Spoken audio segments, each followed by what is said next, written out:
Ici Satu. Quand je jouais, je n'arrivais presque jamais à utiliser les potions de récupération maximale. C'est sûrement à cause de cette fois où je les avais toutes utilisées sur le dernier boss, pour finalement me faire botter le derrière quand il s'est avéré qu'il avait une seconde phase. J'ai pas fini? Ouais. Tu es un combattant plutôt doué, non? Tu manques un peu de puissance d'attaque, mais tu compenses par une formidable perception spatiale. Shishituya, l'elfe samouraï, ou Shiya pour faire court, repoussait facilement l'épée courte et le bouclier de Tama tout en lui prodiguant ses conseils. Nous étions sur un terrain d'entraînement elfique près de la lisière de la forêt de Bolénan, à la frontière d'un territoire monstrueux. Cela faisait déjà environ 5 jours depuis les événements des bains publics. Depuis, les elfes nous formaient, mon groupe et moi, sur ce terrain d'entraînement. Aujourd'hui, nous faisions des matchs en tête-à-tête avec nos entraîneurs, mais la plupart du temps, nous nous entraînions simplement au combat. Nos adversaires, ces jours-là, étaient des mannequins elfiques construits par magie avec de l'herbe, de la boue, etc. Les jours où nous nous entraînions contre des monstres, le maître de chasse Ichiro Toya et moi allions sur le territoire des monstres, à l'extérieur de la forêt, et ramenions des ennemis. Sur ce territoire, les seules options étaient deux extrêmes. Les monstres étaient tous soit de niveau inférieur à 10, soit de niveau supérieur à 40. Prenez ceci, madame, bonne charge, mais soyez plus attentif à ce qui vous entoure. S'il y avait eu un piège dans l'herbe entre nous, vous seriez déjà pris. Pochi, qui tenait une épée à une main de ses deux petites mains, s'entraînait avec Portomea, la fille aux cheveux bouclés, ou mademoiselle Poa. Je mange des pièges au petit déjeuner, madame. Ne soyez pas bête, moins un point. Poa accentua sa réprimande d'un coup d'éventail en papier, l'une des dernières œuvres d'Arisa. N'êtes-vous pas vraiment idiote de me traiter d'idiote, madame? Oh, taisez-vous. Vous devez faire attention à ce que dit votre professeur. Si je vous dis de me donner votre steak haché, vous devez le faire, même si vous avez faim. À cette déclaration choquante, Pochi pâlit et les larmes aux yeux. Voyant cela, Poa se corrigea précipitamment. Désolé, je ne voulais pas dire ça pour le steak. Si c'était une boulette de riz, peut-être. D'accord, madame. Une boulette de riz ferait l'affaire, madame. J'imagine que les steaks hachés étaient très spéciaux pour Pochi. Elle peut utiliser la lame magique à son niveau. Prometteur. Yusek, un Spriggan à la lance courte, et Gurgapoya, Guya, un elfe à la voix courte qui utilisait une lance hélicoïdale, furent impressionnés par les mouvements de Lisa. Nous venions de rencontrer Monsieur Yusek aujourd'hui, mais il était aussi habile à la lance que Guya et on disait qu'il était le plus fort des Spriggans vivant dans la forêt de Bolénan. Lorsqu'il s'est présenté, il nous a même montré son astuce pour faire voler la lame magique de la pointe de sa courte lance. Je lui ai demandé de nous la montrer à nouveau, mais il m'a simplement dit de la voler. Facile à dire pour lui, vu qu'il n'a pas refait le tour depuis. C'était plutôt chouette, alors j'aimerais bien apprendre comment faire un jour. Combiné avec la magie, on ne peut pas arrêter un monstre qui charge avec un seul bouclier. Il faut utiliser sa magie en même temps et ne pas trop se soucier de préserver toute sa puissance magique. Ne lésinez pas sur le renforcement corporel. Conseil accepté. L'autre elfe du groupe, l'épéiste magicien Jimasarua, ou Jia, enseignait à Nana, avec le nain qui utilise un bouclier. Il était plutôt fort au niveau 38. Il s'avéra que Keryul était aussi l'oncle de Zajul, le forgeron amoureux que j'avais rencontré à Bolhar, la cité indépendante des nains. Aucun elfe n'était spécialisé dans les boucliers, alors Aya, qui avait beaucoup de relations, avait fait venir le nain du village de Farfadet où il étudiait. Mademoiselle Lulu, attention à ne pas plier les genoux. Oh oui, mademoiselle Néa. Enen, je n'y peux rien. Ils vont casser. Arisa, il faut être souple pour exceller en arts martiaux. Essaie d'être plus souple. Étonnamment, c'est Néa la cuisinière qui entraînait Lulu et Arisa. Malgré l'excellence magique des elfes, rares étaient ceux qui savaient utiliser la magie spatiale, et tous étaient en déplacement professionnel avec la haute elfe Ayelive, donc aucun ne pouvait entraîner Arisa. Mademoiselle Néa avait proposé d'enseigner l'autodéfense à Arisa et avait fini par impliquer Lulu. Le pistolet magique de Lulu et la magie spatiale d'Arisa, dépourvus de champ, n'étaient pas adaptés au combat rapproché avec des humanoïdes, ce qui s'avéra donc parfaitement adapté. Mia était partie avec sa mère au stade de pierre, où elle s'initiait à l'art de la magie spirituelle. Impressionnée par la commodité de la magie spirituelle, Arisa envisagea brièvement d'acquérir cette compétence, mais abandonna cette idée dès qu'elle constata qu'elle coûtait encore plus de points de compétence que la magie spatiale. Maintenant, Satu, on commence aussi notre entraînement? Oui, monsieur. Ichiro Toya, l'elfe à la voix longue, était mon professeur. Soyokas de la brise. Soyokas de la brise. Soyokas de la brise. Oui, il m'entraînait à l'utilisation des champs. J'utilisais les parchemins comme une échappatoire pour augmenter le nombre de sorts de mon menu magique, mais je voulais quand même apprendre à utiliser la magie correctement. Les parchemins ne pouvaient être créés que pour les sorts jusqu'à la magie intermédiaire, sans compter que je devais les demander personnellement à l'atelier de parchemin du vicomte Siemon. J'avais bien utilisé la magie devant Ichiro Toya pendant la partie de chasse l'autre jour, mais il avait supposé que c'était juste une compétence unique de héros, alors il n'avait pas commenté mon incapacité à utiliser les champs. Brise Soyokaz, une légère brise me caressa la joue, mais ce n'était certainement pas moi qui en étais responsable. Doucement, c'était Goya, qui m'en voulait officiellement depuis que je l'avais battu à la chasse au bison. Goya, si tu veux te mettre en travers de mon chemin, rentre chez toi. Démonstration. Ichiro Toya fronça les sourcils en voyant l'air suffisant de Goya. Les réprimandes n'atténuèrent cependant pas son sourire narquois. Visiblement, il était content d'avoir trouvé un domaine où il pouvait me battre. J'étais intérieurement un peu irrité, mais j'utilisais mon talent de « poker face » pour détourner ses railleries avec l'attitude d'un adulte mûr. Ne te laisse pas abattre, Satou. Je ne suis pas particulièrement contrarié. J'écartais du mieux que je pus la consolation de mon professeur, Ichiro Toya. L'entraînement peut faire penser à travailler du matin au soir pour maîtriser quelque chose, mais la conception des elfes était un peu plus détendue, probablement parce qu'ils vivaient plus de 100 fois plus longtemps que les humains. Notre entraînement ne durait que quelques heures chaque après-midi. Il commençait par un cours magistral expliquant l'intérêt des exercices que nous allions faire, puis passait à des exercices plus pratiques, se concluant par une sorte de réunion de synthèse de la journée. Aujourd'hui, comme souvent, la réunion finale avait lieu dans les baignoires fumantes des bains publics. Satou. Avec un léger plouf, Mia s'est affalée à côté de moi, accompagnée de sa mère, Lilina Toa. Elle revenait tout juste d'un entraînement de magie spirituelle. Peut-être était-ce dû à son elfe, mais Lilina Toa n'avait définitivement pas l'air d'une femme ayant déjà accouché. Après les avoir salués, j'ai repris ma conversation avec Ichiro Toya. Tiens, il a fallu plus de 30 ans à Goya pour pouvoir chanter correctement. C'est un sacré bout de temps. J'étais surprise qu'il ait tenu bon pendant 30 ans, honnêtement. Savoir que ça adoucirait probablement le choc la prochaine fois qu'il se présenterait avec un sourire suffisant. Ouf, tu as enfin souri. Arisa leva les yeux vers moi, soulagée. Le bain est l'un des seuls moments où notre maître laisse transparaître ses émotions, vois-tu, ajouta-t-elle à Mia, parlant autour de moi. Compris. Comme nous avions pris l'habitude de prendre un bain ensemble après l'entraînement, j'ai expliqué la situation aux elfes et obtenu la permission de porter un peignoir. Cependant, aucun elfe n'en portait. Ichiro Toya m'a expliqué, nous, les elfes, sommes comme une grande famille, et nous ne désirons pas le sexe opposé aussi intensément que la plupart des autres races.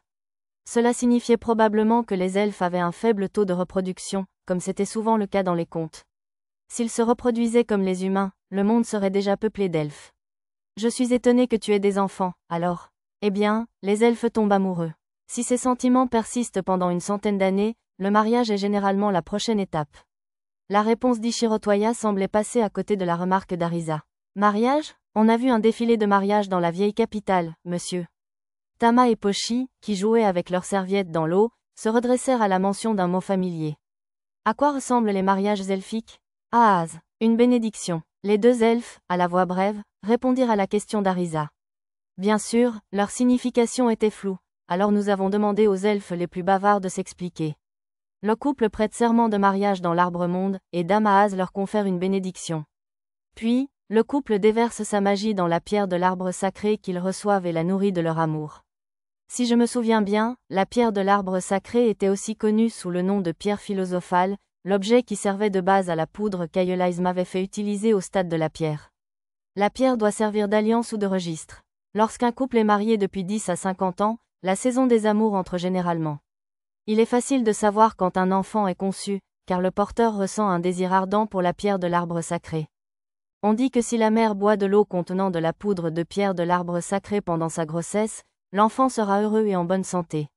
Une pierre d'arbre sacré était fondamentalement un objet augmentant la magie, donc peut-être que les elfes avaient besoin de pouvoirs magiques pour développer un fœtus. À bien y penser, les kobolds que j'avais rencontrés dans la baronnie de Munno disaient qu'ils avaient eux aussi besoin de joyaux appelés cristaux bleus pour avoir des enfants. Peut-être était-ce pour des raisons similaires. De quoi parlez-vous? Je pense que Mia est peut-être un peu jeune pour ce genre d'éducation. Une belle femme blonde platine émergea de la vapeur, la haute elfe Aeolise. Difficile de ne pas être troublé en voyant le corps nu de quelqu'un qui correspondait parfaitement à mon type. Ahaz, c'est rare de vous voir au bain public, Dame Ahaz. Les mots des autres elfes entraient par une oreille et sortaient par l'autre. À ma grande honte, j'étais tellement fasciné par le corps d'excellence d'Aeolise que j'avais l'impression d'être retombé en flèche vers la puberté. Je ne pouvais même pas détacher mon regard, et encore moins formuler une salutation intelligente. Et Ayeolize, dont le visage rougi sous mon regard fixe, semblait dans le même état. Qu'est-ce qui se passe, Damaaz? Lua, la Miko, apparut derrière Ayeolize, la regardant avec confusion. Ah, Mia, vite. Coupable. Je n'avais jamais ressenti autant de gratitude pour la dévotion du duo au mur de fer, et en même temps autant d'amertume. Les filles dissimulèrent Ayeolize à ma vue. Pendant ce temps, elle plongea précipitamment son corps nu dans l'eau du bain. Merci, Arisa. HMPH. On ne devient jamais comme ça quand on nous voit nus. Impoli. Je laissai les filles en colère me gronder sans répliquer, puis demandai à Lulu d'apporter une robe pour Ayeolize. Idéalement, j'aurais dû passer du prétendu bain des hommes à celui des femmes, mais un certain homme au garde à vous en bas m'empêchait de partir à ce moment-là. Au lieu de cela, j'allais devoir me débrouiller pour avoir une conversation tranquille jusqu'à ce que ma situation se calme. Je suis vraiment désolée de vous avoir regardé si grossièrement, Dame Ayeolize. Ayeolize me fixa simplement, le visage à moitié sous l'eau. Était-ce mon imagination, ou ses yeux erraient-ils sur mes épaules et ma clavicule? Qu'est-ce qui vous prend, Damaaz? Vous vous comportez comme une jeune fille qui... Lua s'interrompit au milieu de sa phrase, ce qui poussa mademoiselle Jia, la voix courte, à la regarder avec inquiétude. Non, ce n'est rien. C'est impossible. MRRR. Le visage de Lua indiquait clairement que c'était quelque chose, mais elle ignora tout de même la conversation. Jia semblait toujours inquiète, mais elle n'insista pas davantage, probablement réticente à déranger Lua. Et la gêne persista pendant le reste de notre bref bain. Ah, un café au lait après le bain, c'est le meilleur. Arisa posa la main sur sa hanche et but une gorgée de lait au café avec extase. Heureusement, sa voix enjouée chassa toute gêne. Si les gens avaient des attributs de type, Arisa serait sans aucun doute light. Quoi qu'il en soit, son enthousiasme valait bien tout le travail fourni pour cette bouteille. Arisa, le lait normal est supérieur, je vous assure. Du lait aux fruits. Nana et Mia, vêtues seulement de serviettes enroulées autour d'elles, ont donné leur avis. J'ai deviné que Nana aimait simplement la jolie mascotte de vache que j'avais mise sur l'étiquette des bouteilles de lait normal. Des règles de gazéification? C'est tellement excitant, monsieur. Tama et Pochi, vêtus de pantalons de pyjama avec des pattes brodées et de débardeurs courts, buvaient bruyamment leurs bouteilles pour éviter de renverser l'eau gazeuse pétillante. Lulu portait un t-shirt et un short lorsqu'elle s'étirait dans un coin de la pièce, elle devait donc avoir prévu de s'hydrater plus tard. Elisa, toujours fanatique du bain, savourait encore son moment dans le bain. Délicieux. Mademoiselle Ayeolize semblait ravie, debout devant le réfrigérateur vitré, sirotant un lait fruité. Pour une raison inconnue, sa voix était toujours claire comme du cristal, même dans les endroits les plus bruyants. C'était sans doute dû au plaisir que j'en avais. Cette boisson aux fruits jaune-orange est merveilleuse. Une de vos nouvelles créations, Néa? Non, Damaaz. Toutes ces boissons ont été préparées par Monsieur Satou. Il a aussi partagé les recettes, alors je peux vous les préparer quand vous voulez. C'est Satou qui a fait ça? La voix surprise d'Ayeolize était teintée d'admiration. Pour une raison inconnue, j'en étais très fière. À bien y penser, les bains publics ont-ils toujours eu ce dispositif magique de conservation du froid? Satou l'a fait aussi pour nous. Les autres elfes répondirent à la question de Lua. Tu es tellement talentueuse, Satou. Pas du tout. J'ai juste trouvé par hasard une énorme pierre de glace dans la vieille capitale, alors. Les compliments sincères d'Ayeolize me prirent tellement au dépourvu que je ne remarquais même pas la vague excuse que je leur avais présentée. Comme dans le bain, je me sentais étrange, comme si je revivais la puberté. Mais pour une raison inconnue, une partie de moi ne pouvait s'empêcher de penser que ce n'était pas grave. C'est une urgence. Danger. Arisa et Mia froncèrent les sourcils et se penchèrent l'une contre l'autre, l'air conspirateur, mais j'étais d'une si inexplicablement bonne humeur que cela ne me dérangea pas le moins du monde. Hamburgurg. Hurrah, monsieur. Le professeur Hamburg est toujours aussi formidable aujourd'hui, monsieur. Tama et Pochi dansèrent triomphalement en voyant ce qu'il y avait au dîner. Tous les membres des bains étaient réunis autour de la table de la cabane dans les arbres, ainsi que Néa et les autres elfes obsédés par la cuisine.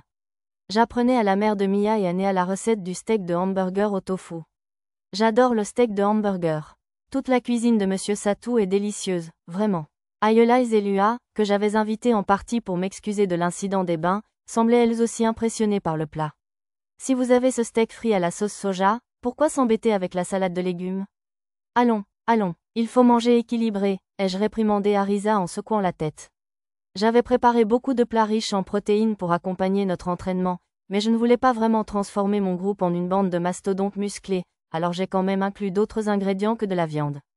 Le plat frit du jour était à base de viande de baleine, mais il y avait aussi un steak de loup roquette.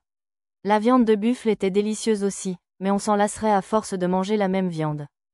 Cependant, les elfes avaient quelques plaintes concernant les plats de viande de monstre sur la table. De la viande de monstre. Sans danger, les elfes avaient-ils une aversion pour la viande de monstre? C'est étrange, mais Dame Ahaz est là, alors tout devrait bien se passer, non? Même, pas de miasmes. Les miasmes étaient ce que les démons collectaient pour ressusciter un seigneur démon, non? La chair de monstre contient-elle des miasmes?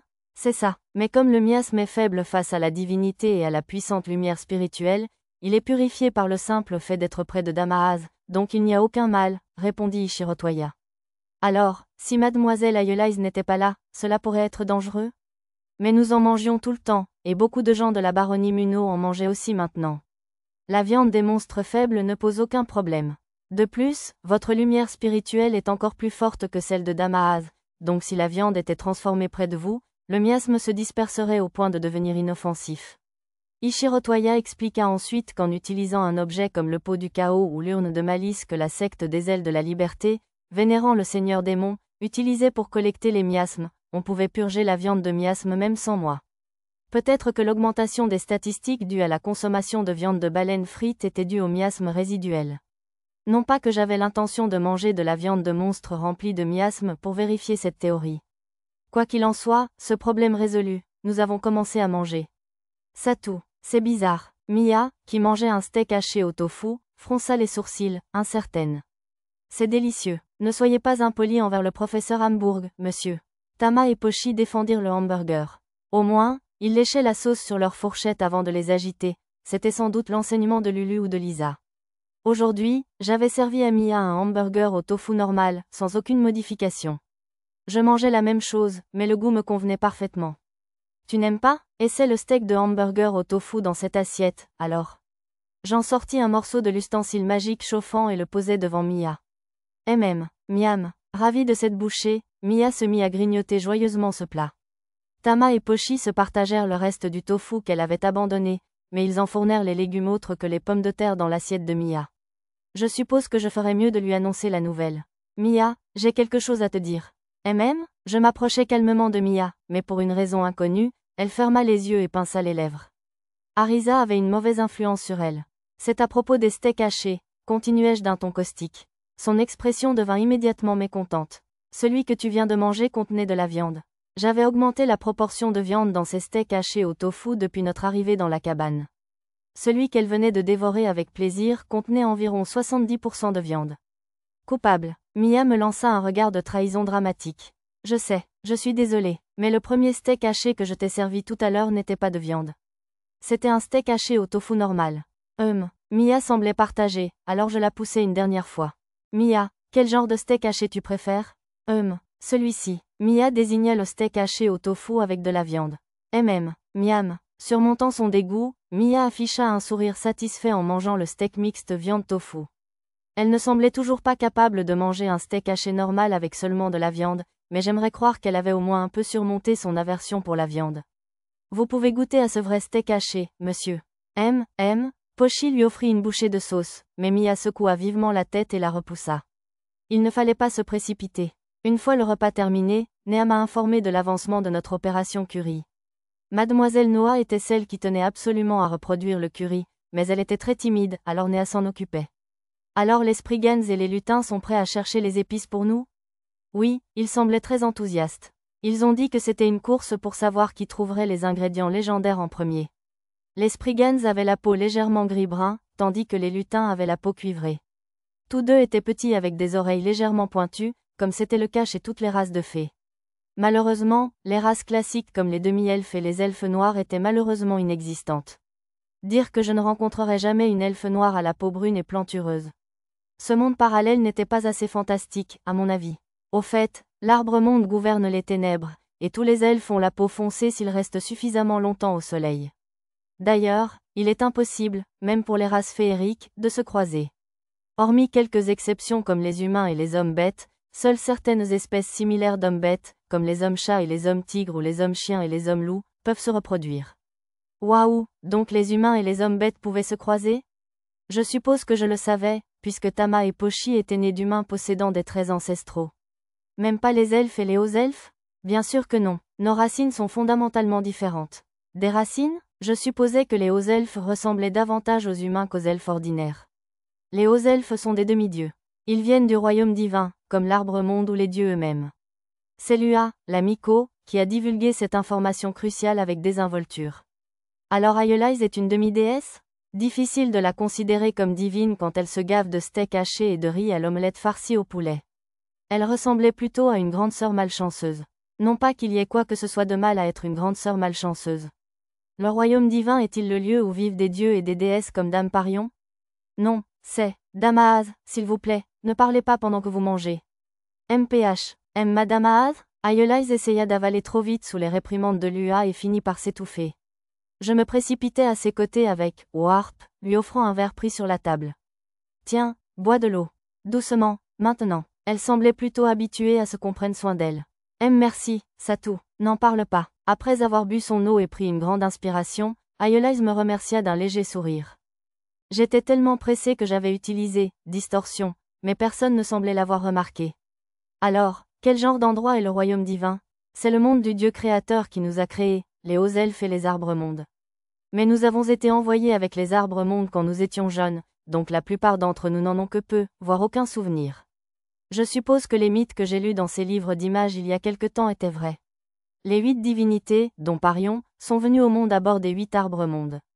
Ce monde lui-même existait indépendamment du Dieu créateur des arbres-mondes, et les dieux sont venus ici pour explorer les lieux plutôt que d'y être assignés. Hormis les dragons, les premiers habitants de ce monde, tous les êtres vivants ici sont nés de graines rassemblées dans les arbres-mondes. Ils n'ont pas été créés par les dieux des livres d'images comme Parion. Alors, les arbres-mondes étaient-ils comme les vaisseaux d'ensemencement interdimensionnels des dieux? Cela me semblait plus de la science-fiction que de la fantaisie. Satou, visiblement indifférente aux explications d'Aeolise et des autres sur la mythologie de ce monde, Mia se laissa tomber sur mes genoux, ennuyée. Mia, tu as de la nourriture sur le visage. Propre. Je soupirais et essuyais le visage de Mia avec un mouchoir. Quelque chose avait déjà attiré mon attention, mais j'avais oublié ce que c'était en m'occupant de Mia. Laissant mon regard errer dans l'espoir qu'il me revienne, je remarquai que Miss Aeolise avait du riz sur la joue. Pardonnez-moi, Dame Aeolise. Je tendis la main et retirai le grain de riz de son visage, puis le fourrai dans ma bouche comme je le ferais en m'occupant d'un des plus jeunes. Ah! S'écrièrent Arisa et Mia furieuses. Le mot traître était presque écrit sur leur visage. Pour une raison inconnue, même Lulu s'exclama avec elle, me regardant avec des yeux tristes.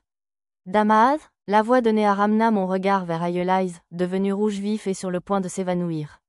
Cela me rappela mademoiselle Karina, en route pour la capitale royale. Quelque chose d'étrange, cependant.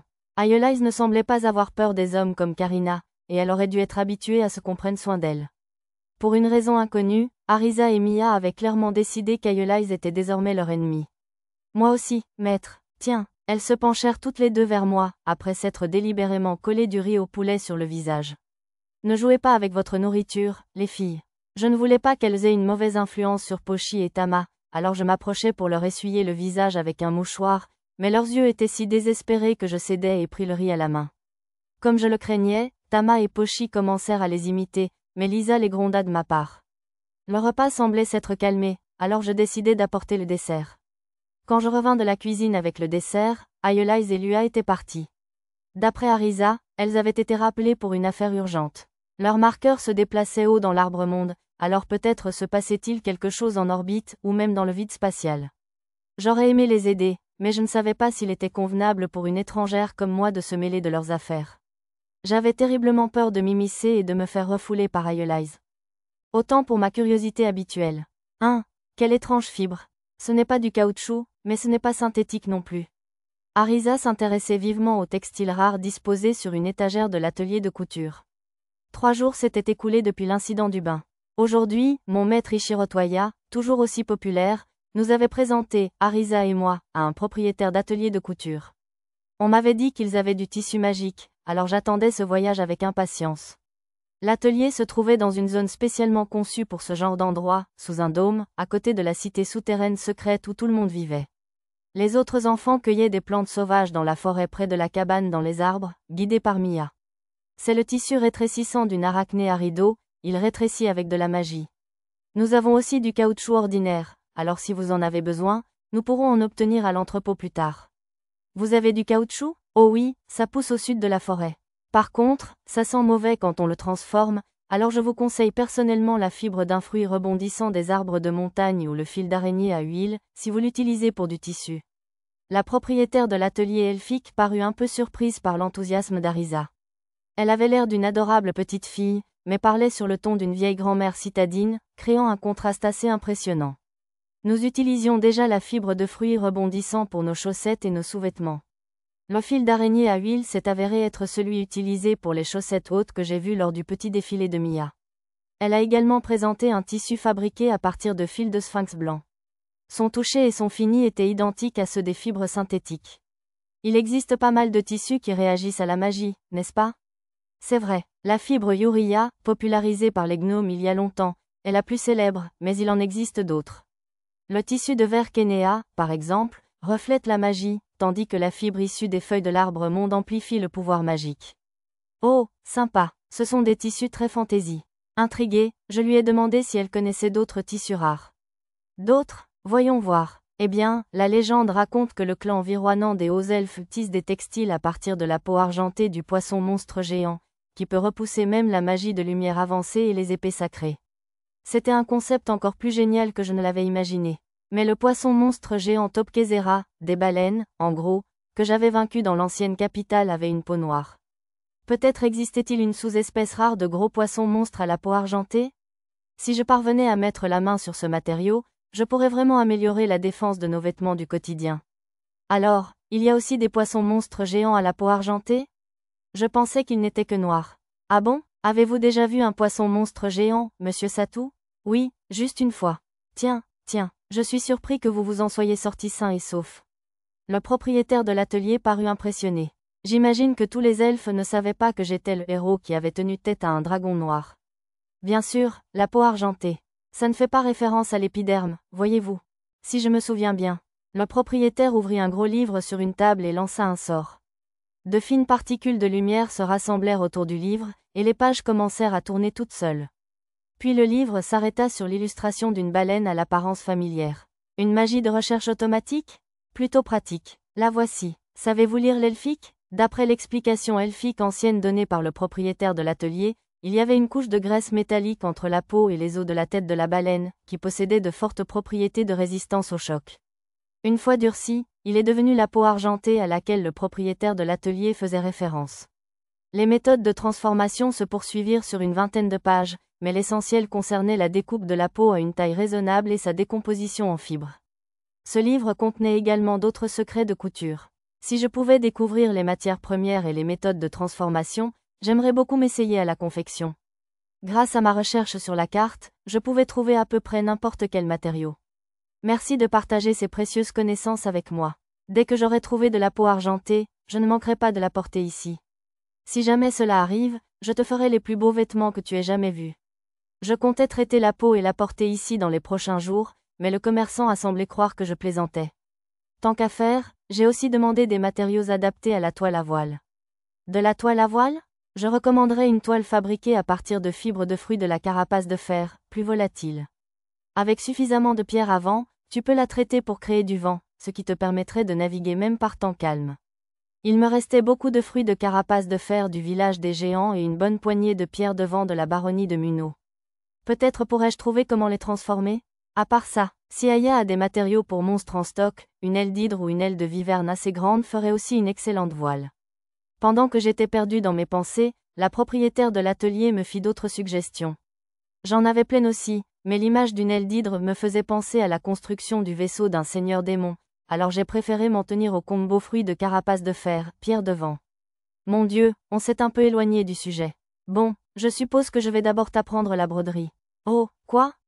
La broderie, c'est un peu. Allons, ma fille. Si tu fais des vêtements en tissu, il faut absolument que tu y mettes de l'amour et de la couture. Arisa, qui n'appréciait pas ce genre de travail fastidieux, commença à protester, mais la propriétaire de l'atelier, qui semblait habituée à ce genre d'attitude de la part des jeunes, la bouscula joyeusement.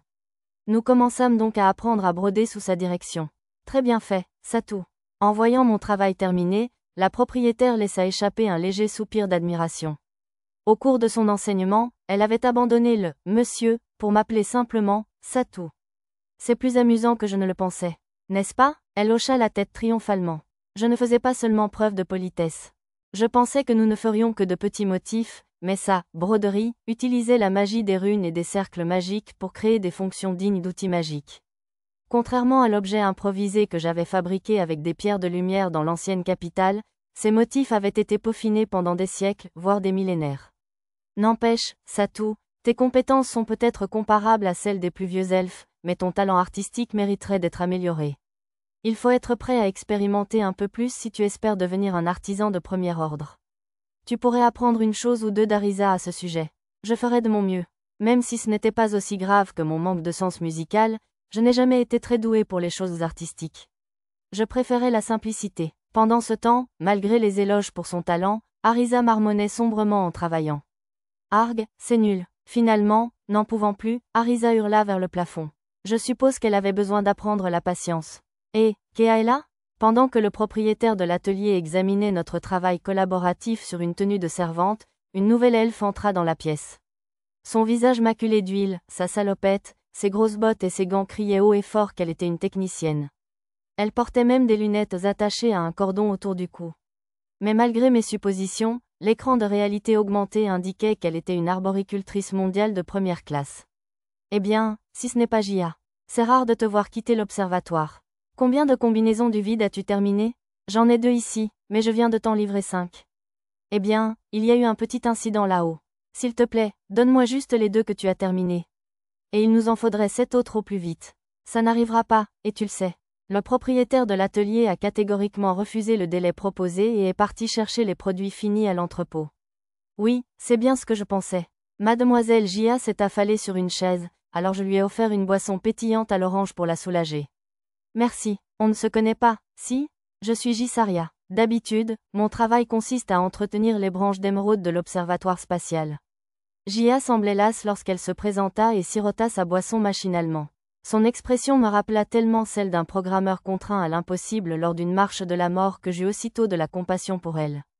Mais maintenant, je dois m'occuper de ces méduses agaçantes, donc je ne peux pas faire grand-chose d'entretien. Ah, j'espère que le projet anti-pollution de Pouya se déroule bien. Oh, elle commençait à marmonner pour elle-même, incompréhensible. Dans ces moments-là, un verre faisait plus d'effet que n'importe quel mot gentil. Je savais exactement ce dont un ingénieur épuisé avait besoin. Mademoiselle Jia, buvez ça aussi, s'il vous plaît. Bien sûr, merci. Je préférerais un peu d'alcool, pour être honnête, mais ça me mettrait KO.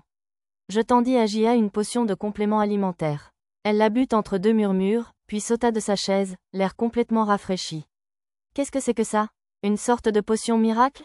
C'est incroyable. J'avais plusieurs barils de cette potion en stock, alors j'en donnerais volontiers à ses collègues aussi, si elle aimait tant. Attention à ne pas te lever trop vite, sinon tu risques d'avoir le vertige. Si tu veux, tu peux aussi les apporter à tes collègues. Ce serait génial. Normalement, on s'en sort avec le sort de magie forestière, charge d'endurance, mais je crois qu'on l'utilise trop, parce que ces derniers temps, ça ne suffit plus. J'ai sorti une 30aine de potions du stockage via le sac de garage, je les ai mises dans un sac et je les ai données à Mademoiselle Jia. Je ne pouvais pas fermer les yeux sur les difficultés d'une collègue ingénieure, c'était comme regarder mon passé. Oh, attendez, Jia n'est-elle pas techniquement jardinière ? Merci d'avoir attendu. Kea revint avec les combinaisons du vide flottant sur une planche flottante de magie pratique. Des combinaisons spatiales ? S'exclama Arisa, surprise. Je les trouvais plutôt ressemblantes à des combinaisons de plongée d'antan. Tous les rivets leur donnaient vraiment un côté rétro. Merci beaucoup, Kea. Soulagée, Mademoiselle Jia accepta les combinaisons du vide et les rangea dans un grand sac magique. Que s'est-il passé, Jia ? Tu as l'air d'avoir changé. Oui, la potion que cet humain m'a donnée m'a aidé. Veuillez livrer les 5 dernières dès que possible, d'accord ? Sur ce, Jia fit un signe de la main et quitta l'atelier. Facile à dire pour elle. Toutes mes assistantes assez douées pour coudre des costumes du vide sont parties aider Dame Aaz, et je ne peux pas finir les 5 seules. Il faudrait que je réveille nos ancêtres qui sont au lit, ou quelque chose comme ça. La propriétaire de l'atelier se couvrit brusquement la bouche des mains, coupant court au flot de plaintes après le départ de Jia. Je supposais que ses ancêtres étaient les elfes dormants dans la partie secrète de l'arbre-monde. Abed était probablement un nom de code pour les cuves de sommeil. Réveiller les elfes de leur cuve de sommeil était probablement un tabou majeur dans leur culture. Je suis terriblement désolée, inutile de me plaindre auprès de vous.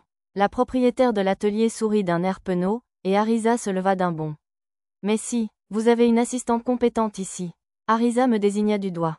La propriétaire de l'atelier frappa des mains, pleine d'espoir et de réalisation, et j'acceptais sa demande d'aider à la fabrication des combinaisons du vide. Si cela pouvait aider la très occupée Miss Ayelize, un peu de travail ne me dérangeait pas. Alors, la propriétaire de l'atelier et moi nous mîmes au travail. J'avais sous-estimé la perception du temps des elfes. Incroyable, on l'a terminé avant le dîner. En une demi-journée environ, la propriétaire de l'atelier et moi avons réussi à terminer une combinaison du vide. En travaillant dur toute la nuit, nous pourrions probablement terminer les 5 en moins de 2 jours, mais après avoir terminé la première, elle déclara qu'il était temps d'arrêter.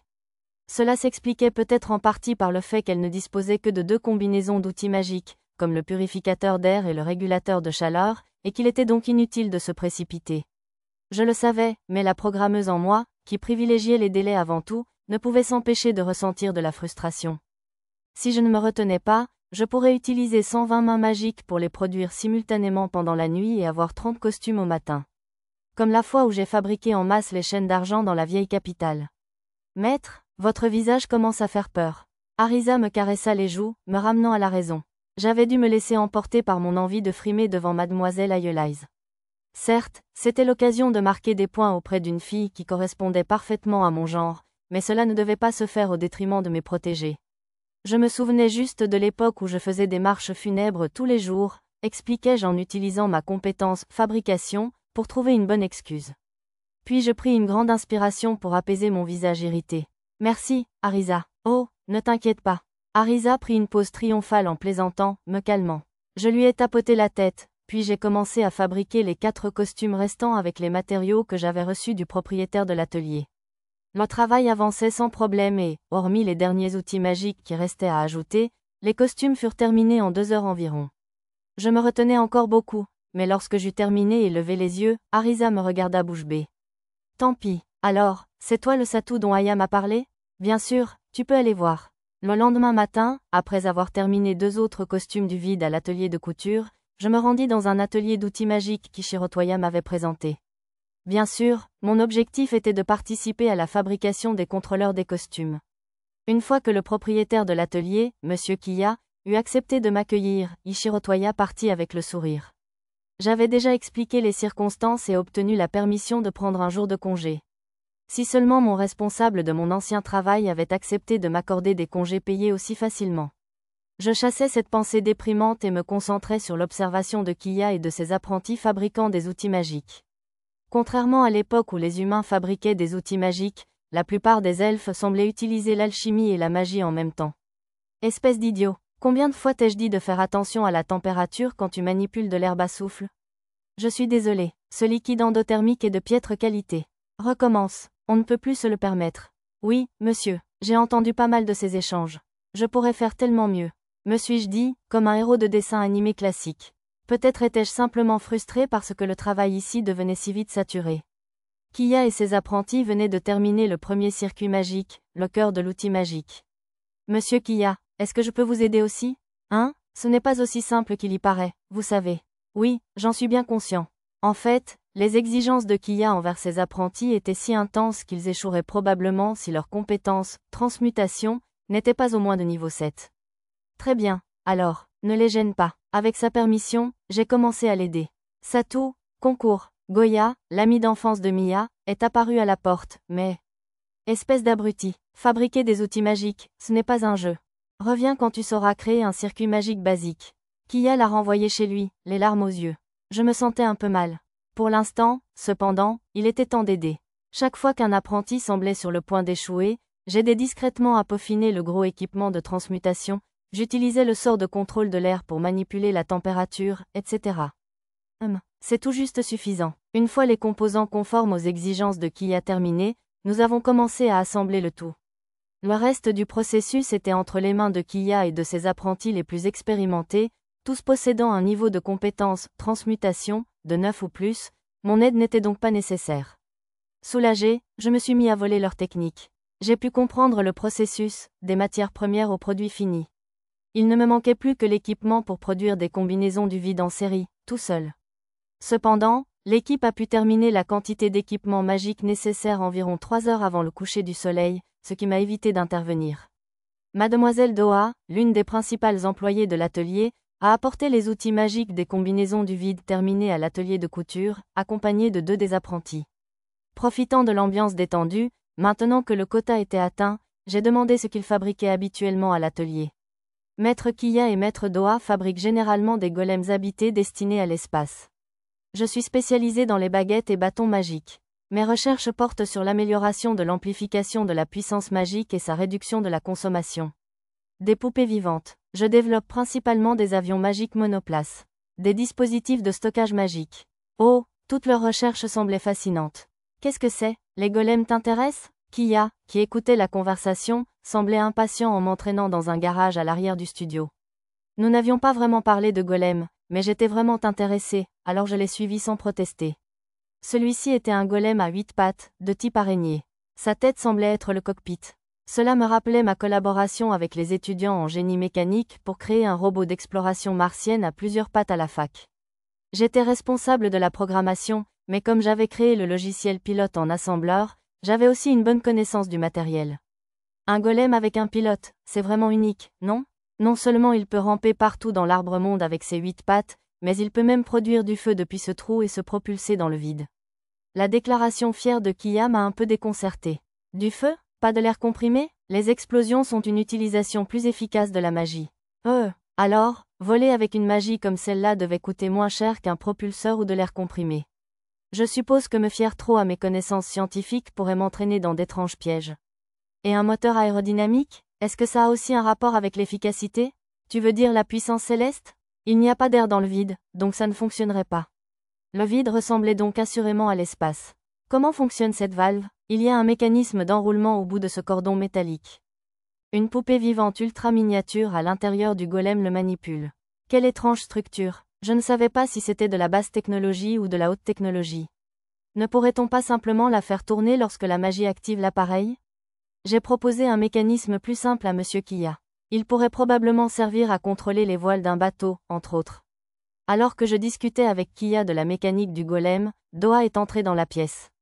Elle était à peu près aussi haut placée que Kiya dans le studio. Il semblait être mari et femme. Le regarder de l'extérieur ne suffit pas à rendre compte de la valeur réelle du golem. Il possède un circuit d'intelligence utilisant de la pierre d'arbre sacré. Regarde, Satu, c'est en quelque sorte le cerveau du golem. Doha me conduisit dans le cockpit, ouvrit une boîte en bois et me montra un remarquable circuit magique avec une pierre bleue brillante en son centre. Je ne savais pas comment il faisait, mais il y avait aussi un circuit magique complexe gravé à l'intérieur de la pierre bleue transparente. Le circuit d'intelligence reçoit des ordres du cockpit et utilise son propre jugement pour manipuler les 8 pattes. Tu comprends? Oui, bien sûr, je suis programmeur, après tout. J'avais étudié le contrôle des robots multipattes au point d'avoir même lu des articles étrangers sur le sujet. Intrigué, je pris le risque de demander à Mademoiselle Doha de me montrer le schéma du circuit. Si tu penses pouvoir le lire, vas-y, répondit-elle simplement en me tendant une liasse de papier. C'était un peu compliqué, mais grâce à mon INT au maximum, j'ai réussi à les comprendre assez rapidement. Même dans un monde parallèle, le processus d'essai et d'erreur était globalement le même. Les problèmes étaient les mêmes, l'algorithme avait été développé au point de présenter de nombreux bugs, qui étaient ensuite corrigés d'une manière qui ne faisait qu'aggraver les choses. J'ai donc décidé de partager quelques bribes de connaissances acquises pendant mes études sur les parties qui semblaient poser le plus de problèmes. Mademoiselle Doha, à propos de cette ligne. J'étais certain que je pouvais intervenir un tout petit peu. J'ai donc passé quelques heures agréables jusqu'au coucher du soleil, puis je suis passé à l'atelier de couture en rentrant pour aider à terminer la dernière combinaison du vide. La propriétaire s'est plainte des heures supplémentaires, mais j'ai réussi à la soutenir grâce à de la liqueur de source draconique. Elle a contacté Jia au sujet de la commande en utilisant un petit pseudo-esprit de type oiseau fabriqué avec de la magie spirituelle, alors je leur ai laissé le reste et je suis retourné à la cabane dans les arbres. Les rayons du soleil filetaient par la fenêtre de la cabane, m'invitant à me réveiller. J'étais encore à moitié endormi lorsqu'une douce odeur de soupe miso me parvint au nez. Mon don Douifine m'apprit que Lulu et Lisa travaillaient et discutaient en bas. Déjà matin, j'avais dormi beaucoup plus profondément que prévu, peut-être parce que j'avais réussi à régler le problème en suspens de la confection des combinaisons du vide. Laissant mon regard vagabonder, j'aperçus Tama, endormie en boule sur mon ventre, et Pochi, qui dormait en tenant la main de Mia. La sensation agréable sur le côté gauche de mon corps était probablement celle de Nana. Mia était chez ses parents depuis quelques jours, mais elle avait dû dormir ici la nuit dernière. Toutes les 4 portaient une nouvelle création de ma part, un pyjama kigurumi. Je les avais confectionnés chacun selon leur personnalité et leur goût. Un chat, un chien, un lapin et un poussin. Bonjour à tous. Arisa entra dans la chambre, incroyablement joyeuse. Depuis notre arrivée dans la forêt de Bolénan, elle se levait tôt comme une enfant en vacances. Et comme elle mangeait bien et jouait toute la journée, tous les jours, ses joues et son ventre étaient revenus légèrement ronds. J'avais envisagé de la mettre au régime, mais sa santé semblait parfaite pour son âge, alors ce n'était probablement pas nécessaire. Bonjour, Arisa. Ça ne devrait pas être, tout le monde. J'ai entendu les deux. Bref, on a la matinée libre aujourd'hui, non? Allons voir les champignons trampolines ou chercher du jambon cru. Arisa ouvrit les stores avec joie. J'imaginais plus ou moins la première option, mais je ne savais pas comment on pouvait chercher du jambon cru. Y avait-il un arbre à jambon cru dans la forêt de Bolénan, ou quelque chose comme ça? Le plus effrayant, c'est que ce ne serait pas si surprenant. J'ai vérifié l'onglet « Programme » dans mon menu. Aujourd'hui, ça ne va pas. On a dit aux elfes professeurs qu'on irait pêcher dans les torrents avec eux. Oh, c'est vrai, je suppose que la chasse au jambon devra attendre la prochaine fois, alors. Arisa avait l'air déçue. Elle semblait vraiment absorbée par cette chasse au jambon cru, alors je l'ai notée en haut de ma liste d'activités. Bonjour, bâillement, monsieur. Tama s'est allongée dans son pyjama de chat, et Pochi s'est frotté les yeux et a bâillé largement dans son pyjama de chien. Mia et Nana étaient réveillées aussi. Satou. Mia a souri d'un air ensommeillé. Malgré son pyjama de lapin, elle ronronnait et se frottait le visage contre moi comme un chat. Maître, visiblement envieuse du geste de Mia, Nana a commencé à l'imiter. Moi aussi? Pochi veut des câlins aussi, monsieur. Aime-moi aussi, alors. Finalement, ils ont tous plongé sur moi, et on a fini par retomber au lit. J'imagine que des matins paisibles comme celui-ci n'étaient pas si mal. Après un petit déjeuner léger, on est allé au ruisseau de montagne dans la forêt de Bolénan avec nos professeurs elfiques. Aujourd'hui, on ne s'entraînait pas avant l'après-midi. Grokaach, Tama est incroyable, monsieur. Je ne perdrai pas non plus, monsieur. Les voix joyeuses de Tama et Pochi couvraient le doux murmure du ruisseau. Arisa portait un grand chapeau de paille, un t-shirt rouge à manches longues sous un t-shirt blanc et un pantalon façon Jean. C'était probablement une sorte de cosplay, mais je ne savais pas qui elle était censée être. La grosse. Mia ramena une grosse truite arc-en-ciel, un poisson appelé grosse truite de Bolénan. Voyant cela, Arisa devint un peu affolée. Oh là là, même Mia a pris de l'avance sur moi. Son étrange formulation avait sans doute un rapport avec son cosplay. Mais elle s'en lassa vite et reprit son discours habituel. Mec, maintenant, Maître et moi sommes les seuls perdants. Excusez-moi, si je parvenais à attraper un seul poisson, je pourrais acquérir la compétence pêche, et... Non, je suppose que ce ne serait pas juste. J'ai vite mis de côté ces plans machiavéliques et me suis simplement consacré à la mélodie du ruisseau et au calme de la forêt. Une bouchée, le cri d'Arisa m'a ramené à la réalité, juste au moment où j'allais fusionner avec la nature. Rien ne tirait sur ma canne à pêche. Arisa avait dû attraper quelque chose. Youpi, elle semblait encore plus excitée que d'habitude. Le poisson ressemblait à un aigle fin rouge, appelé morue de rivière des Léprécaunes. Il mesurait près de 30 cm de long. D'après les elfes, il était omnivore et donc peu comestible cru, mais il était délicieux mariné ou séché. Je parie qu'il serait délicieux avec du saké. Puis, j'ai enfin mordu à ma tour. J'ai remonté la canne d'un léger claquement et j'ai attrapé une toute petite loche.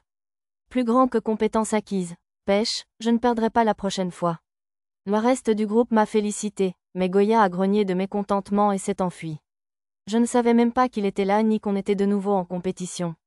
Dommage, il aurait pu se joindre à nous pour le déjeuner.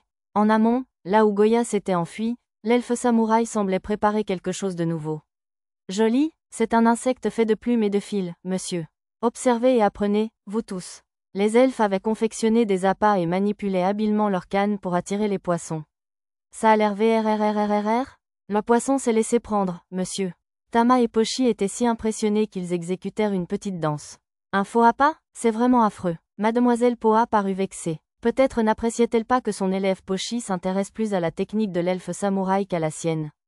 Je crois qu'utiliser une lance est toujours plus rapide que pêcher. Sur ce, Lisa tendit un gros paquet de poissons de rivière à Lulu. Elle était descendue la rivière avec son professeur, le maître de lance monsieur Gurgapoya. Si on voulait vraiment être efficace, il serait plus rapide d'attraper le poisson avec la main magique, mais ça gâcherait le plaisir. On avait ramassé pas mal de poissons, alors j'ai salé un poisson par personne et je les ai rôtis au feu de bois sur des brochettes. C'était un moment important de la pêche en rivière, vraiment. En plat principal, j'ai préparé une fondue chinoise avec du miso, des boulettes de poisson et des légumes sauvages frais. Les plus jeunes avaient attrapé des crabes de rivière, alors je les ai coupés en deux et je les ai ajoutés à la marmite. Au final, c'était un bon repas rustique, qui me rappelait le camp de survie que je faisais enfant pendant les vacances d'été. C'est un peu salé, mais c'est exactement comme ça que les brochettes de poisson grillé devraient être. Arisa mâchait joyeusement sa brochette. Arisa, tu as laissé la tête et les entrailles. C'est délicieux. Si tu les laisses, un fantôme de déchets viendra te hanter, gronda Lisa. Oh, quoi? Mais les verres qu'on a utilisés comme appât sont là-dedans. Qu'est-ce que c'est? Lisa ne comprenait visiblement pas la sensibilité de jeune fille moderne d'Arisa. Heureusement, Nana et Tama la sauvèrent de ce mauvais pas. Maître, la pastèque est à la température idéale pour être mangée, je vous le signale. Nana portait 2 pastèques qui avaient refroidi dans la rivière. Puis, pendant que Lisa était distraite, Tama mangea les restes du poisson d'Arisa en 2 bouchées rapides. Merci, chuchota Arisa. T'inquiète, sois heureuse, répondit Tama joyeusement et se précipita chercher de la pastèque. À en juger par sa queue dressée, elle semblait fière d'elle. Maître, la pastèque est délicieuse, je confirme. Merci, Nana. Le visage de Nana était couvert du jus de la pastèque, alors je l'essuyai avec un mouchoir avant de croquer dans la part qu'elle m'apporta. Puis, tandis que je tendais la main pour retirer les graines de ma bouche. Ichiru, tu ne dois pas manger comme une telle dame. Un souvenir m'a traversé l'esprit. Quand est-ce arrivé? Sur le balcon du sanctuaire, près de chez mon ami d'enfance, une petite fille aux cheveux verts m'a souri. Son visage était dans l'ombre, je ne la voyais pas très bien. Il faut recracher les graines ainsi pour profiter pleinement de l'été de sa jeunesse. La brise estivale caressait doucement ses cheveux argentés. C'était sûrement un souvenir de vacances d'été de mon enfance, alors. Ou bien, mon ami d'enfance avait les cheveux noirs. Alors, de qui était ce souvenir? Maître, une main fine me ramena à la réalité. Désolée, Nana, je crois que je rêvassais un peu. Je me levai et m'étirai pour chasser cette étrange impression de déjà-vu. J'étais peut-être simplement épuisée. Comme c'était des vacances d'été pour adultes, je devrais vraiment essayer de me détendre et d'en profiter davantage. Ah, les voilà, une voix, telle une brise printanière, me caressa les oreilles. En me retournant, je vis Aeolise et Lua sortir d'un cercle de fées. Elles avaient été si occupées ces derniers temps que cela faisait 5 jours que je ne les avais pas vues. Merci, Satu. Aeolise se précipita vers moi et prit mes mains dans les siennes, les secouant de haut en bas. Kea et Kiya m'ont tout raconté. Elles ont dit que c'était grâce à toi que les combinaisons du vide étaient prêtes plus tôt que prévu.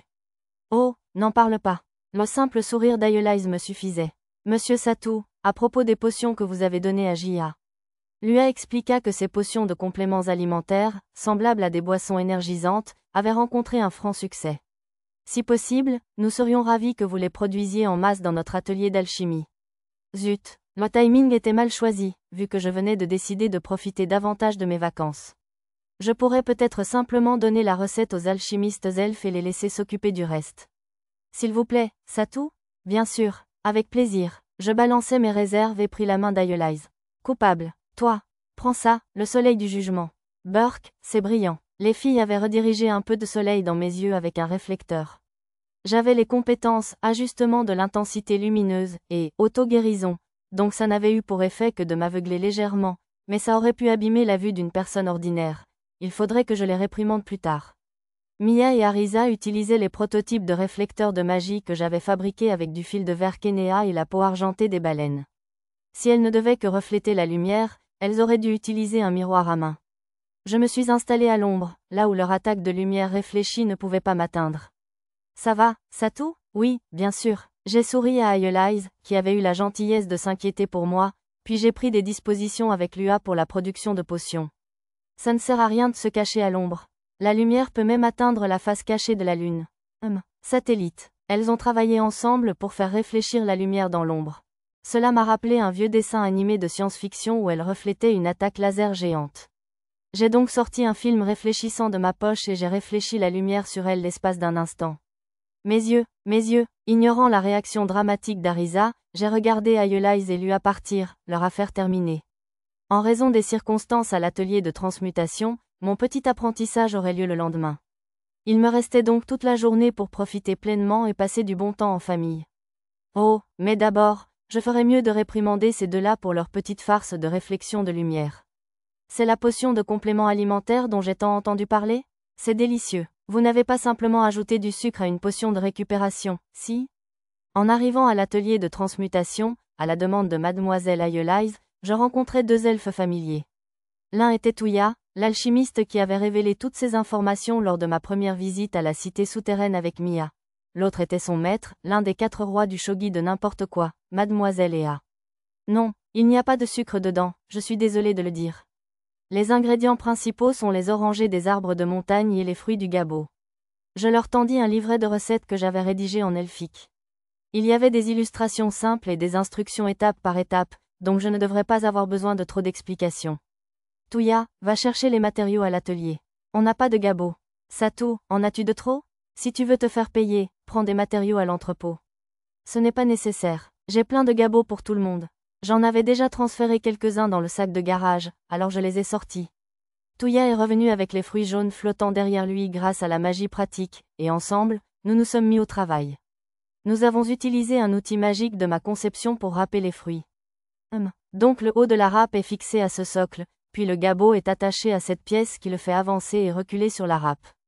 Plutôt ingénieux. Ignorant son maître, Ea, obsédé par l'outil magique, Touya s'est mis à râper les fruits avec un outil de formulation ordinaire. Satou, concours, timbre parfait, Goya. Aide-nous à râper ces fruits gabos, s'il te plaît. Celui qui les râpe le mieux gagne. Compris. Touya semblait savoir gérer Goya plutôt bien et le redirigea avec aisance vers la tâche. Il ne semblait pas se rendre compte qu'il avait été piégé, et les mains supplémentaires ne me dérangeaient certainement pas. Quand on a fini, on le mélange au jus d'orange bouilli, c'est ça? Oui, on l'ajoute petit à petit jusqu'à obtenir une consistance épaisse. J'observais Touya travailler avec application. Lorsque la tablette de transmutation des elfes fut activée, elle forma un cadre magique transparent, et les ingrédients qu'elle contenait flottèrent dans les airs.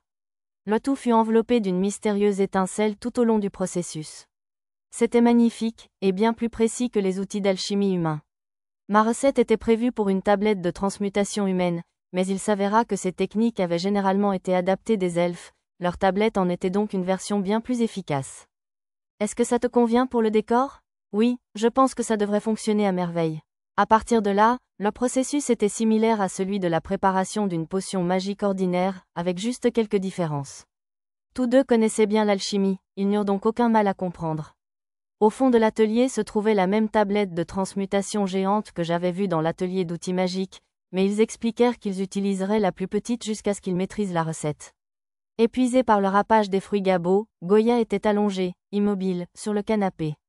On pourrait peut-être lui donner une potion de guérison plus tard. C'est plus facile que je ne le pensais. Imbécile, Touya parut un peu déçu jusqu'à ce que son maître lui assène un coup de bâton sur la tête. C'est parce que Satou a rendu la recette si facile à comprendre. De toute façon, seul un humain aurait pu inventer cette potion. J'étais un peu perplexe. Pourquoi était-ce seulement un humain, et pas seulement Satou, précisément? Que voulez-vous dire, chef? Demanda Touya, visiblement aussi perplexe que moi.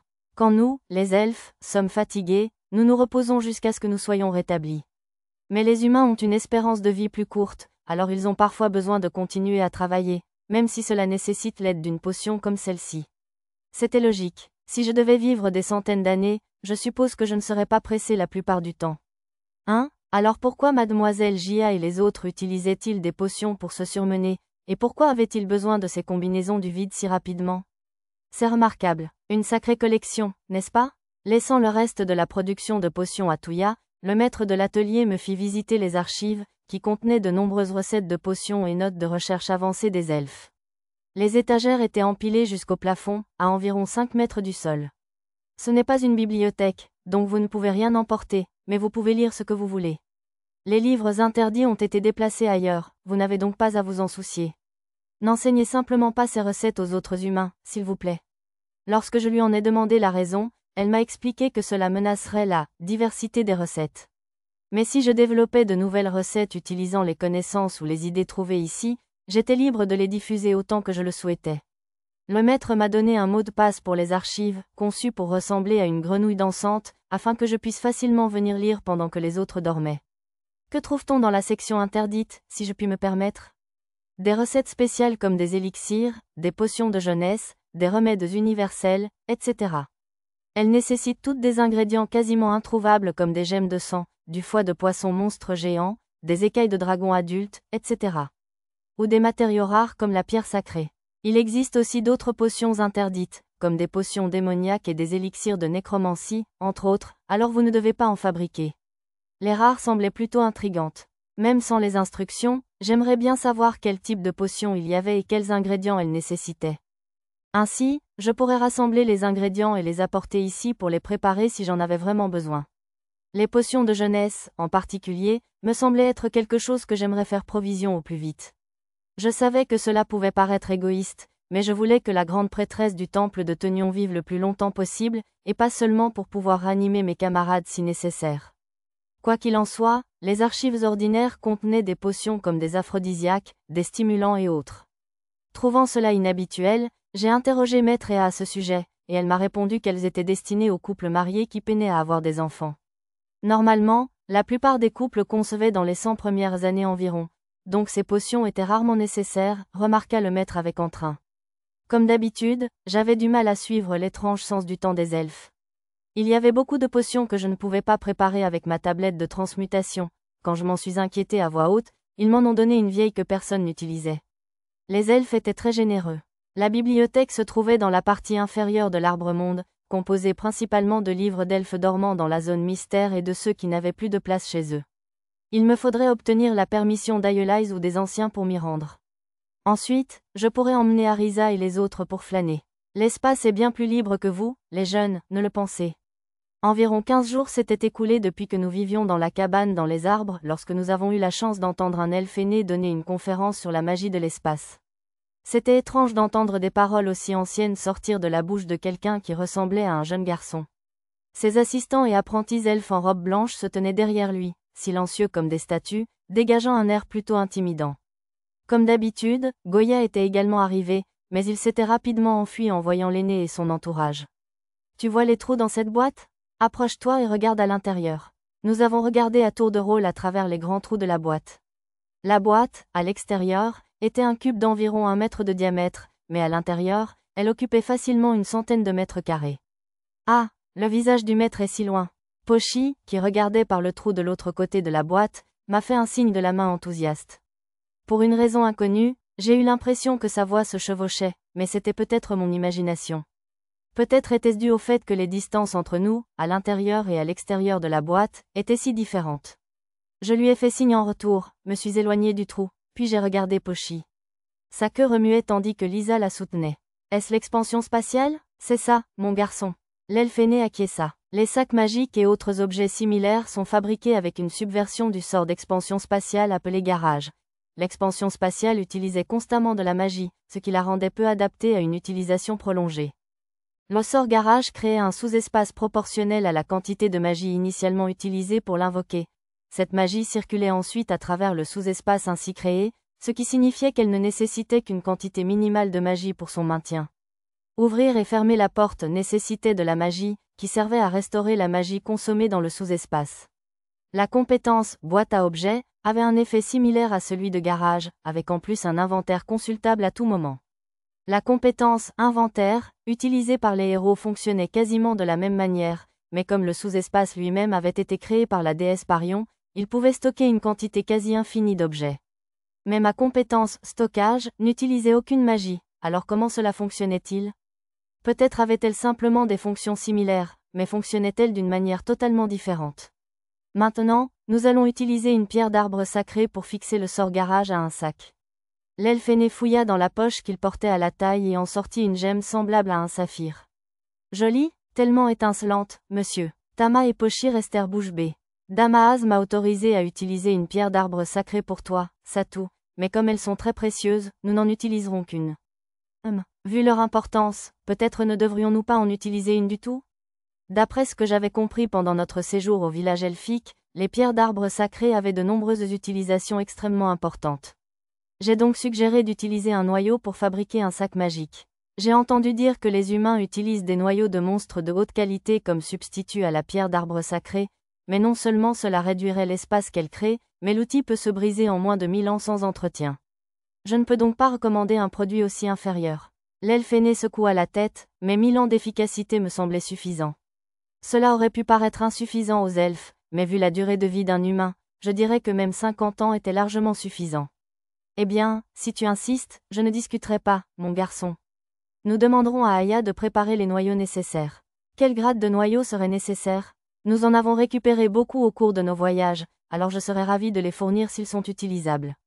J'avais une bonne réserve de noyaux de monstres, donc inutile d'ennuyer mon professeur de chant, Ichiro Toya, à ce sujet.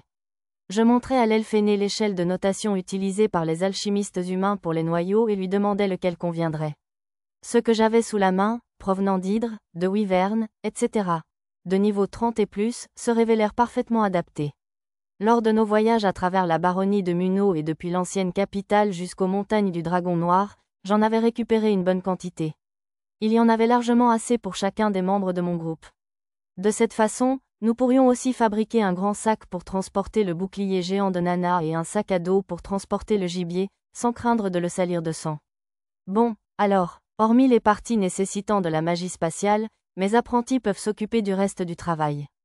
Je dois aller aider Damaaz, alors une fois que j'aurai expliqué une partie de la procédure, je préfère laisser mes assistants s'en occuper et ne revenir que pour les finitions. Ça vous va? L'aîné s'excusa, mais c'était moi qui le dérangeais pendant cette période chargée, alors je finis par culpabiliser. C'est plus que suffisant, merci.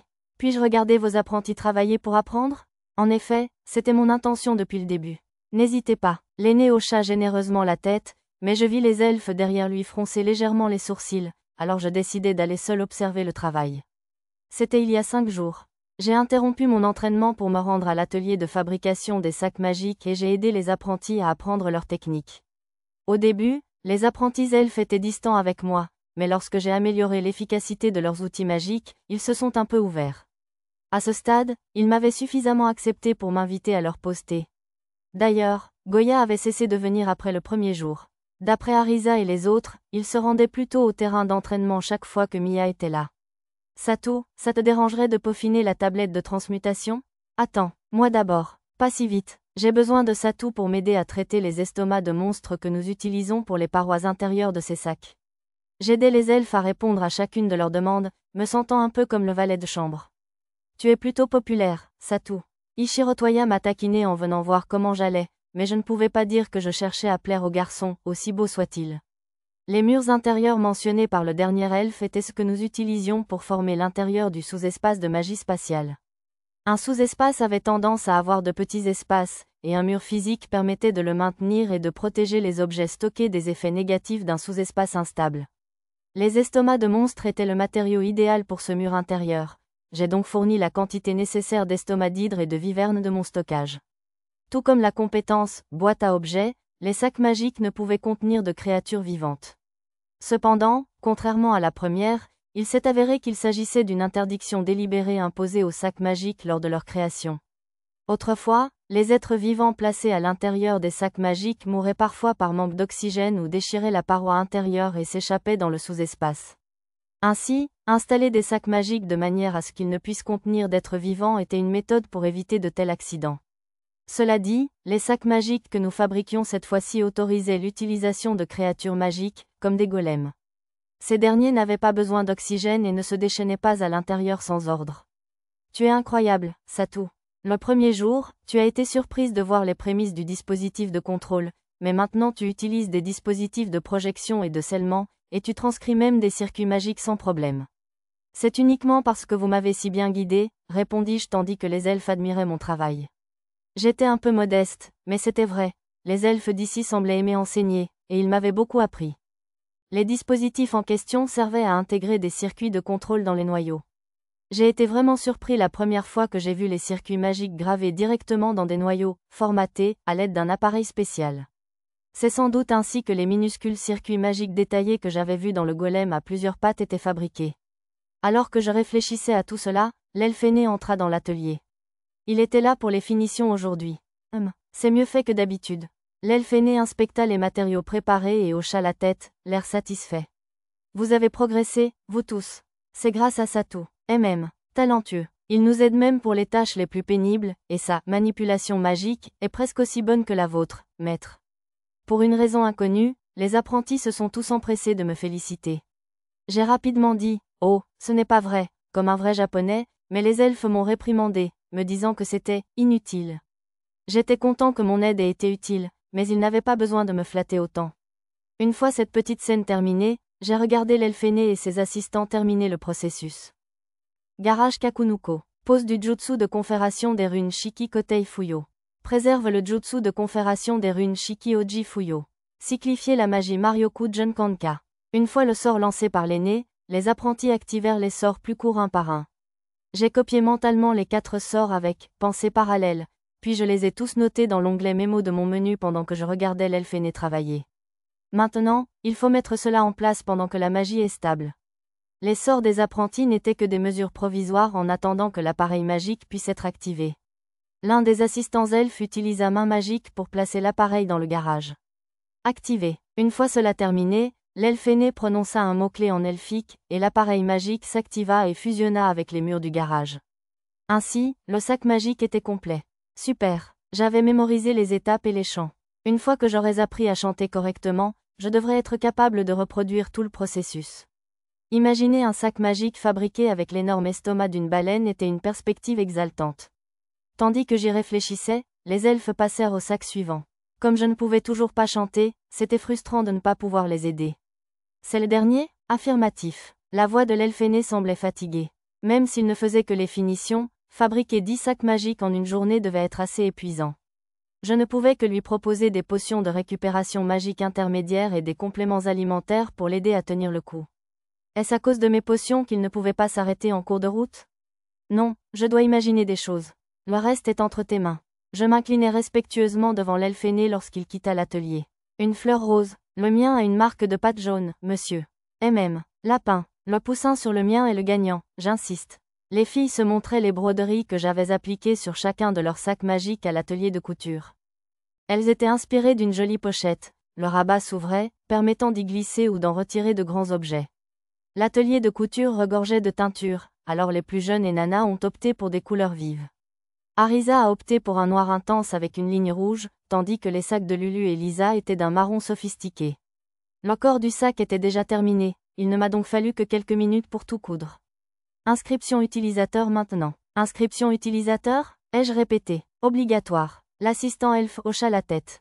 Comme son nom l'indiquait, cette fonctionnalité limitait l'ouverture et la fermeture du sac magique à la personne enregistrée comme propriétaire.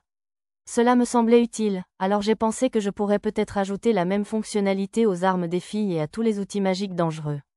Contrairement aux épées sacrées offertes par les dieux, celles que j'avais fabriquées n'étaient soumises à aucune restriction quant à leur utilisation.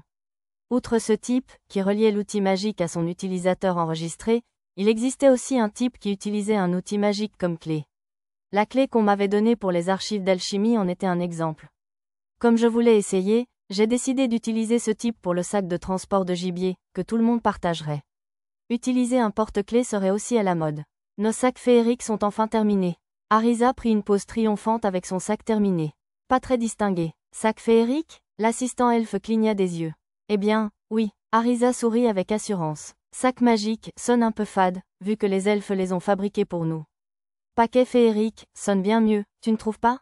Compris. L'assistant elfe fut le seul à répondre, mais les autres apprentis souriaient tous, donc je suppose qu'ils n'avaient aucune objection. Ainsi, les sacs magiques de notre groupe furent rebaptisés paquet FE accent aigu S. Satou est là ? L'atmosphère paisible de l'atelier des sacs magiques fut interrompue par quelqu'un qui fit irruption par la porte. C'était l'ingénieur qui avait promis de m'apprendre à fabriquer des baguettes à l'atelier d'outils magiques. Oui, juste ici. Il semblait y avoir un problème, alors je levai la main et me dirigeai vers l'entrée. Désolé, mais pouvez-vous venir avec moi, s'il vous plaît ? Dame Aazay. Oui, bien sûr. Où dois-je aller ? Je n'avais pas vu Ayelize depuis quelques jours. Dès que son nom a été mentionné, mon sang-froid a disparu. J'ai filé vers lui avec distorsion, et me suis précipité vers le cercle des fées avant qu'il ne se remette de sa surprise. Attends-moi, Ayelize, j'arrive.